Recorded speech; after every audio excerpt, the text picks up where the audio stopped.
Yo, what's up everyone? Welcome to this new epic video.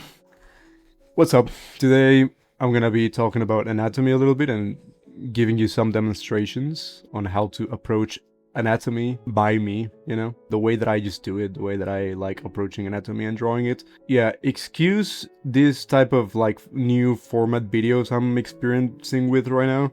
I'm not prepared yet to continue with the 12-hour stream, so for now I'm just gonna be doing this lazy type of videos because, I don't know, I just find them helpful and better than not posting anything. So, yeah, don't ask me what this is. I was just practicing some anatomy.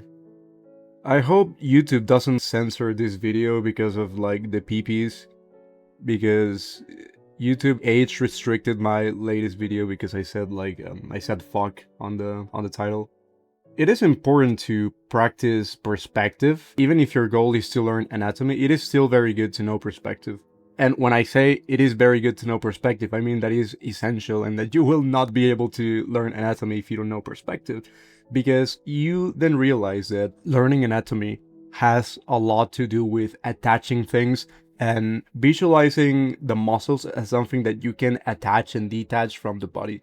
But I'm not gonna get into all of that complicated stuff today. I'm going to talk about some of my mental observations when it comes to learning anatomy. Like, if you follow my advice on drawing for a while, you know that I always mention things like mental notes or mental observations, and I just want to give you a more in-depth example of what I mean, just by giving you blessing you with some of my knowledge on anatomy. Because what I mean by this, basically, if you don't know what I'm talking about, the mental observations is just a way to make sure that you are actually understanding what you're doing. So when you're drawing anatomy, here I have some other drawings that I made for a while ago. But yeah, when you are drawing anatomy, everything has to be intentional, right? You can't just draw things by guessing or using your intuition. You actually absolutely have to know what you're doing. And that's the only way you'll be able to be accurate and stuff. So I'm still learning, but what I figured out was amazing, that it doesn't really take you a lot of time to understand this. Like, I thought it was like a lot of time. Like, yeah, it might take you like a few decades if you're lucky, but actually, if you have the intention to learn these things, it may take you a few months. And that is really amazing. And, I just wanted to share kind of like this knowledge with the world. So, what are some examples of the mental observations? And the reason why I'm showing you the drawings that I've already done here and I'm not drawing in real time is because I don't think I'm not at that level yet. Drawing and talking at the same time is a little hard, especially talking about things that make sense and trying to be helpful. So I'm just gonna highlight some of my observations here. So, when I'm focusing on observing things, there are a wide variety of sources that I use, like references, and like the places where you get the references are important because, I feel like it's better to get references from 3D models that you can rotate and move in 3D space than it is to look at images, like static images that you can't really turn in 3D space and like move around. So I find that to be very helpful.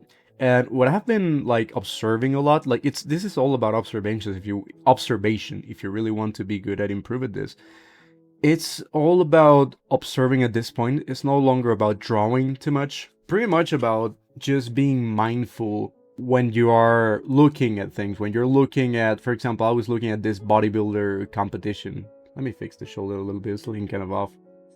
I was looking at this bodybuilder competition that I can save. I bookmarked in my browser because I like checking that every now and then. And every time that I look at it, I just kind of look at the video with questions that I kind of want to ask myself. Like, for example, what does the shoulder look when you raise your arm from this angle in relation to like the traps, for example, let's say here.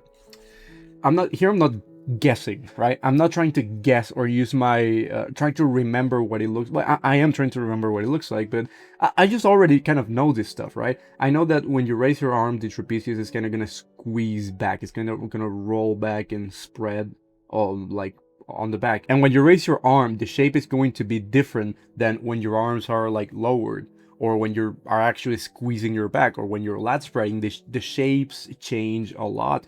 So for example, when you this is kind of weird, this is a little bit autistic, but this is what these observations are all about. So for me, this kind of looks like scissors. Like this is fairly accurate and faithful to what the actual trapezius looks like when you're doing this pose, because when the traps are like rolled back like this, you can actually like also see the shoulders, because they also kind of they roll back as well, and you are left with this kind of like scissor shape. I don't know if you can see it. You can go check this by yourself, by the way. I mean, I should have made the disclaimer a little earlier that these observations are good. Like, look, if I tell you, yeah, the back looks like a scissor, if you remember this kind of shape or icon, it would be easier for you to remember what it looks like and rotate it in perspective and everything. And for example, when you're not raising your arm, it's mostly going to look like a sword, and it's going to, like, the trapezius is going to look more like this. It's going to look a little bit more flat and less like spread out to the back like this. And it's going to look a little bit more like even sharper. It's going to look more like a sword. It's going to have a bit more of the like this shape. You know, this is going to be like the handle, this is going to be the cross guard, and this is going to be the blade. Again, these things are nice. You know, if I tell you these things, if I tell you my observations, like this is what these videos are going to be about, because I plan on making this like a series of videos, me talking about these random things. Like, for example, how do you even connect the shoulder with the torso, with the chest? Then you realize that, you know, you got the chest that is kind of eating up. It's right below the trapezius, and it's eating up a chunk of the upper chest here. And it has this shape, so, you know, it has like, yeah, this shape. It's kind of like hollow, it's like attached to it. I don't know how to explain it, but yeah, you gotta... The problem with me explaining you this is that you're probably not going to understand it. You gotta do it with intention, and this just means that you have to be curious about this first. If I just come up to you with these answers to questions that you don't have, like, yeah, look, the shoulder looks like this from this angle, but you didn't have the question in the first place, it's gonna be for nothing, right? You gotta be learning anatomy consciously and ask yourself, okay, what does the shoulder look from this angle and how does it connect? And then once you have the question, then you can answer that question. How do you answer that question? By observing, by looking at references, looking at huge semi-naked bodybuilders on stage or something. Whatever works best for you, whatever is like best for you to understand it. That's all it really comes down to, basically. It's just telling these things to yourself in like associations or analogies that you can just understand them better yourself. I don't know how I'm going to be making this as a series, because, you know, there's only so much you can learn in terms of anatomy. This is why, you know, you feel like it's going to take forever, but because there's only so much that you can learn, there's only so many muscles. It's actually not that hard. It's not going to take you a lot of time. So I may be repeating myself a lot. I'm gonna be doing this as a demonstration, so you can actually go and do this yourself, because this is just the way that I personally go about things, and this is the way that works for me. So if I'm gonna draw a person, for example, maybe I'm going to draw the torso from this angle. I can draw it with relative ease because I actually know what I'm doing. And, you know, it is good that you understand the names of the muscles, or if you don't understand the names of the muscles, at least that you understand them visually and you understand what's going on. So yeah, you know, from this point, like below the neck, like you have the collarbone, and it's going to be here, and it's actually a bit thick. If the person is very lean, you're gonna see some thickness on the collarbone here. Shit, sorry if there's a lot of noise outside, by the way. People are going nuts about like this football game. I really hate that. Holy shit, these people can't keep their autism to themselves. Anyway, so let's say you have the neck here, and the trapezius is kind of connecting here to the neck. And actually, if you understand the shape of the trapezius, you'll even know the direction of the fibers and everything. So the fibers are kind of going in this direction. And they actually, like, the trapezius comes, it has like this shape, is coming like this. If you have a lot of muscle in your trapezius and you're flexing it, it's going to look something like this. Like the shape, this is going to be like the shape of the trapezius, right? And it's going to be like kind of inside of this part. I don't know. You see what I mean? It's just understanding it visually and coming up with ways of understanding it yourself. Because the important thing is not the way that you understand it, it's the fact that you gotta know that you have to understand it in the first place. Because most people, what they do is just copy from images, which, by the way, I'm doing all of this from imagination. I think that goes without saying. Everything that I draw is from imagination. Because I don't look at I look at references, but I don't copy from them because I try to understand them, so I have them in my mind, right? Now, for example, if I want to draw the shoulder, I know that I use as a reference the collarbone, because I know that half of the collarbone is going to be kind of eaten up by the shoulder, by the front delt. So it's going to be something like this, because I wasn't sure on how to connect the shoulder at first. So then I learned, oh, okay, it actually has like this shape, a bit of like this shape here. This is maybe a little bit too angular, but yeah. And then you have the 3 heads of the shoulder. Like, I don't want to use this color, but yeah, you get the point. It's like, this is how you connect it, basically. This is how you connect it to this part here. And if you visualize it as like something that you can attach, as something hollow, then it starts making sense, right? Bam. It is, as I said, a good thing that you understand the names and everything of all the muscles. Jesus. I'm also trying not to Ctrl C a lot, but, it feels a little awkward drawing in my computer after so long. I'm usually used to drawing on my iPad, so I'm naturally undoing my lines a little bit. Here, for example, you have the front delt that has a little bit like this peel shape. But yeah, the shoulder has this shape, basically. And then also you have like this muscle here. I think it's a muscle. I don't know if it's like a tendon or something, but it's just like this upper part of the chest that is kind of also coming from here to like this part of the collarbone. But once again, you don't really need to get super scientific with everything, with the terminology and all of this. In the end, it's the visual information that you need to know. And it takes time, by the way. Like, I'm doing this with like relative ease because I've already been doing this for a while, and also the chest. But for you to fully internalize this, it takes a lot of practice. So the chest is going like this, and where it kind of connects here with the humerus, or the shoulder here in this case, is like, yeah, bam. And the fibers, the direction of the fibers of the chest and everything, all of these things are really nice to know. But again, they take time. Everything takes a little bit of time, so be patient and learn one thing at a time. That's gonna be good. Yeah, you can draw the arms if you want. What everything looks like. You can draw them, where the rib cage is located. In this case, the rib cage, like, I know the rib cage is located right under the chest. There's like this little space where right below that space you're gonna be drawing the rib cage. Even if you get a very muscular person, the rib cage will still be showing. It's not only for like malnourished people, but you will be also still seeing a lot of muscle. You may be able to see the serratus anterior from this angle, actually. So it would be like this.